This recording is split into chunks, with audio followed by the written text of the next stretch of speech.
Democracy is the most realistic way for diverse peoples to resolve their differences and share power and heal social divisions without violence or repression. Condoleezza Rice. Oh, hi, Mr. Lahasky here, and today we'll lay important groundwork for the American Civil War by discussing the rise of sectionalism in the United States.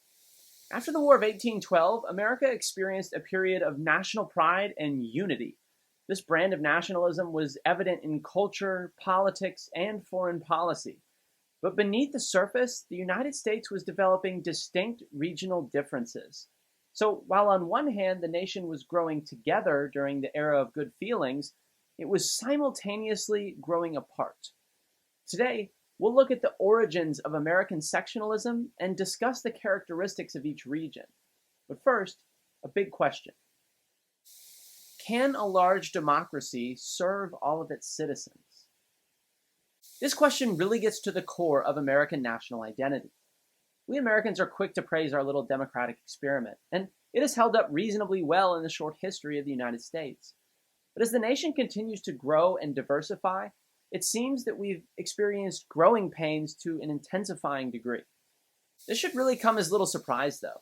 Democracy wasn't designed for large nations. The first democratic city-states of ancient Greece were no bigger than a couple of square miles. When the founders debated the merits of the Constitution, many pointed out the problem with having a few elected representatives attempting to speak for millions of people. The country started out as a coastal republic, but by the early 1800s, it was clear that the United States had continental ambitions. Today, Americans in different reaches of the country lead vastly different lives. Their diverse economic needs, social norms, and political preferences combine to create worldviews that are sometimes incompatible. Is it really reasonable to expect that a national government, even one staffed with elected representatives, can act in the interest of all these different groups? Or are we doomed to serve the majority at the expense of the minority? Many Americans began to ask this question as sectional differences became obvious in the early 1800s. By studying the nature of those differences and tracing the pattern of conflict and resolution between the regions, perhaps we can ascertain wisdom that will help us navigate today's challenging landscape. We won't find all the answers today, but we can hope for a good start. Our first big idea defines the regions as they emerged in the early 1800s. During the first half of the 19th century, striking sectional differences between the North, South, and to a lesser degree, the West, grew out of the varying economic practices of each region. When the market revolution swept the North during the early 1800s, bringing on the proliferation of factories and the rise of American manufacturing, it helped to accentuate the long-standing differences between northern and southern states. While the North embraced the changing economic landscape, most states south of the Mason-Dixon line maintained their agricultural economies, dependent as they were on unfree labor. This resulted in a widening gap between northern and southern social structures and political beliefs. A third distinct region also began to emerge in western states like Ohio, Illinois, Indiana, and Michigan. These states featured cheap land that could be cultivated with agriculture, but the West was also home to the burgeoning railroad industry and even some manufacturing in population centers like Cincinnati and Chicago. Most settlers to the West came from northeastern states, so their belief systems more closely resembled their northern brethren than their southern counterparts, but even the emerging West featured unique perspectives. So let's take a closer look at each region, starting with the South. Here's our second big idea. Southern states continued to feature an agricultural economy, but shifted their focus to cotton production. The South remained dependent on unfree labor and developed justifications for their vertically organized society. So there's really no way around this. Slavery was the basis for Southern life. True, most white Southerners were not slave owners, and most slave owners owned 5 or fewer enslaved people. But slavery was inseparable from Southern economic activity, social structure, and political beliefs. Even those Southerners who did not actively participate in the institution of slavery were affected by it. As the 1700s came to a close, it appeared that slavery was actually on its way out. The tobacco industry in the South was in decline, and many assumed that the practice would fizzle out as it became less economical. Some historians even suggest that early political leaders chose not to deal with slavery because they anticipated the problem would take care of itself. Unfortunately, in 1794, a young inventor named Eli Whitney reversed that trajectory and set the South on course to becoming a slave empire. Whitney's invention was the cotton gin, which allowed for the rapid extraction of seeds from the cotton fiber. Prior to the invention, this process was labor-intensive and time-consuming, rendering large-scale cotton cultivation less than profitable.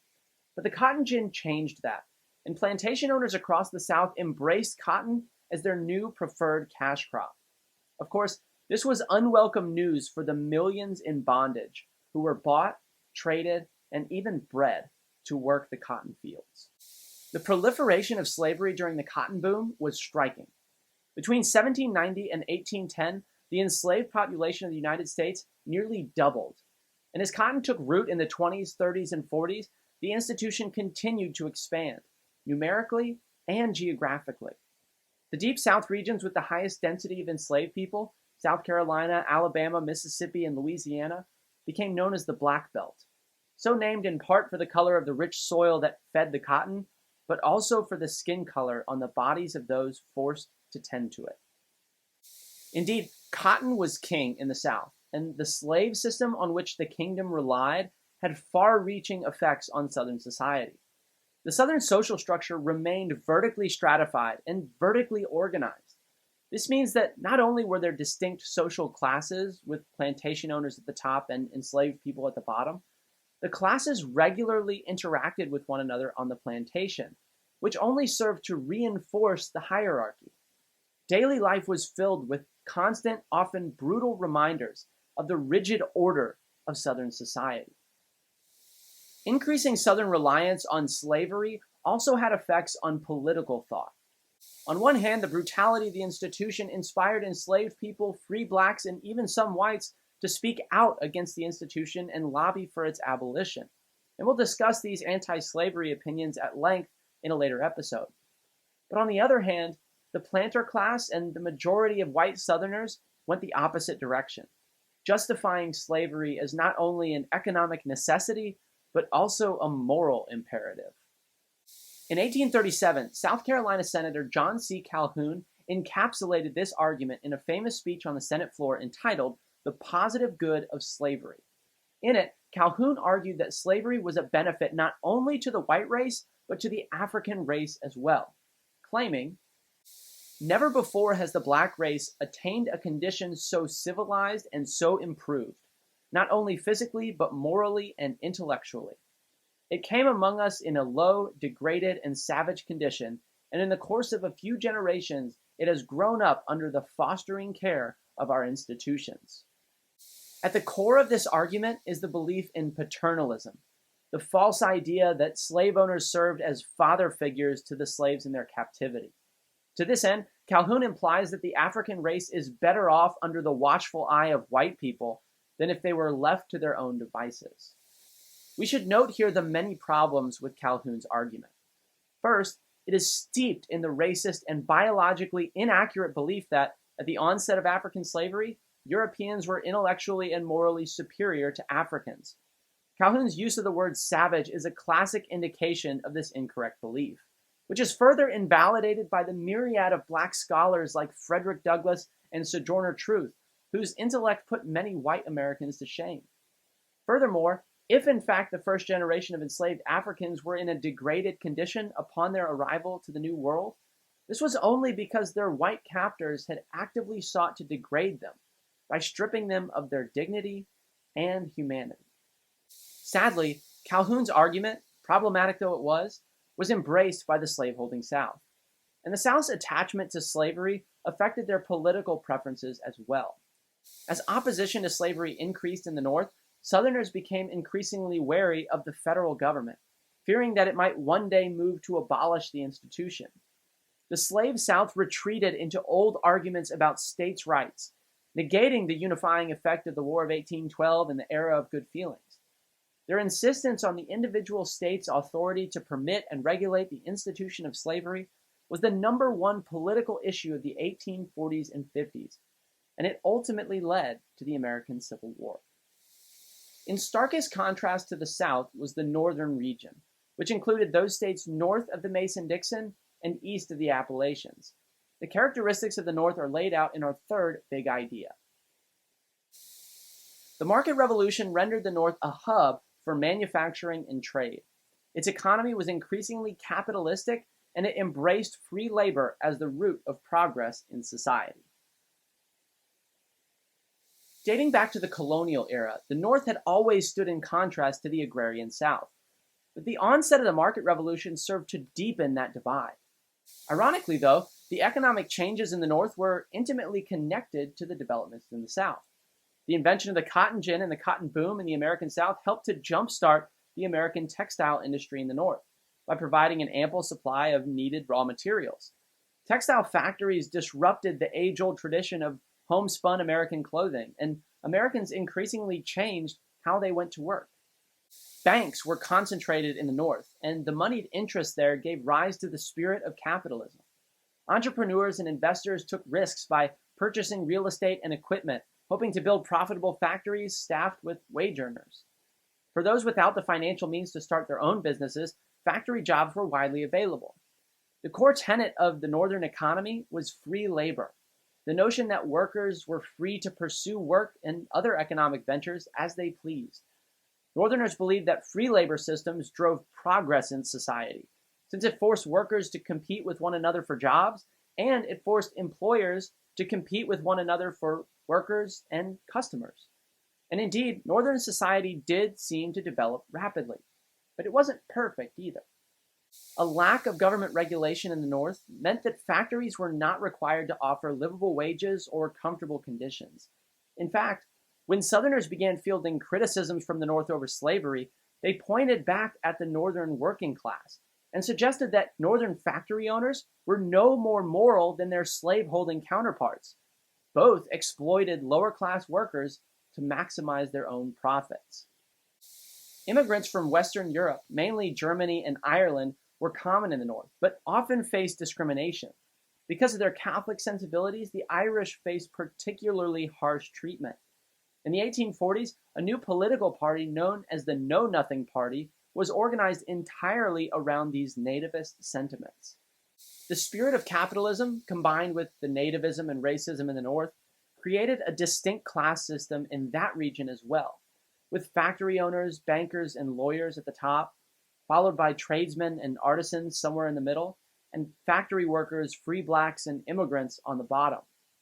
However, unlike in Southern society, these classes were less visible to Northerners because society was generally organized horizontally.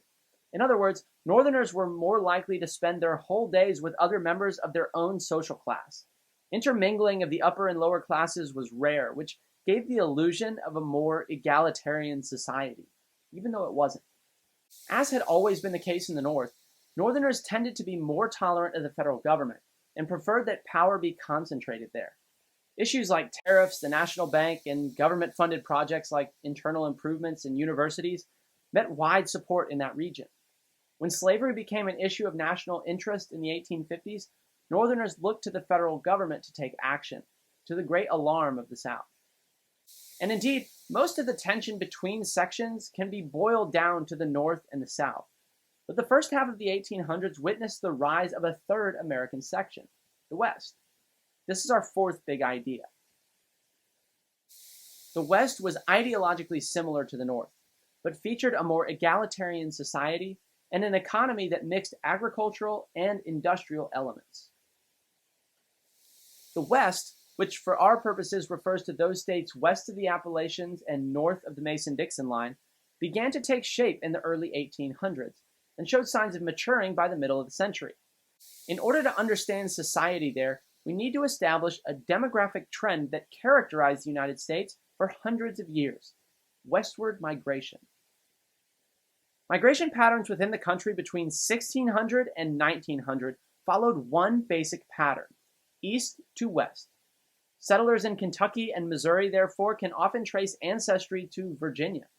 Ohio and Indiana settlers, on the other hand, trace their roots to Pennsylvania and New York. Accordingly, the western section of the country was settled largely by Northerners, and many of the characteristics of the Northern worldview traveled with those settlers. Westerners embraced the concepts of capitalism and free labor. They generally favored government-funded projects, and they often shared the nativist and sometimes racist inclinations of their Eastern counterparts. One distinction about the West, however, was that Western society was more egalitarian and more democratized than in the East. Since the West was less developed, life was generally harder there. The climate was difficult and the seasons could be unkind. Wealthy and established Americans in the East had little reason to leave their comfortable lives and move west. But Western land was abundant and cheap, making it attractive to lower socioeconomic classes and people desperate for economic opportunity. Westerners faced a more level playing field as they had fewer well-established settlers to contend with. And Western society was more democratic too. Western states were the first to abolish property requirements for voting and establish universal white male suffrage, a trend that quickly caught on in the East as well. Economically, the Western region was diverse, kind of a mixed bag. Agriculture was common, though it was less profitable than in the South and focused on food crops. Manufacturing was present in Western population centers like Cincinnati, but factories were less abundant than in the Northeast. But the economic bread and butter of the West was transportation. Infrastructure projects, or internal improvements, were top priorities for Western investors and politicians. Canals like the Erie Canal, roads like the National Road, and a web of railroads subsidized by the federal government connected Western farms to Eastern population centers, facilitating trade relationships between the two regions. It also encouraged more westward migration. So we should note that the sectional differences that manifested in the first half of the 1800s did not emerge overnight. Many of these distinctions trace their roots to the colonial days. Others developed over the course of many decades, spurred by advances in technology and changing demographic patterns. Each of the regions can claim their share of accomplishments as well as shortcomings. As the 19th century progressed, the tensions between these regions, particularly the North and South, intensified. The vastly different interests of the two regions made it nearly impossible for the federal government to govern in a way that was acceptable to both sections. Ultimately, the nation fractured along these sectional lines, and civil war resulted. We'll be examining this process in detail in the coming weeks. So, what can 19th century sectionalism tell us about our democracy today? The issue of slavery no longer divides us, but the debate over the role of the federal government rages on. And while we're no longer divided along a geographic line like the Mason-Dixon, the difference in worldview between urban America and rural America may be no less stark than the North-South divide of 200 years ago. And with every election cycle, renewed are the fears that the party in power will govern for one segment of the country at the expense of the other. If America is to survive as a diverse continental republic, it will fall on your generation to mend the nation's divisions. Next time, we'll return to national politics and take a look at the Jacksonian age. See you then.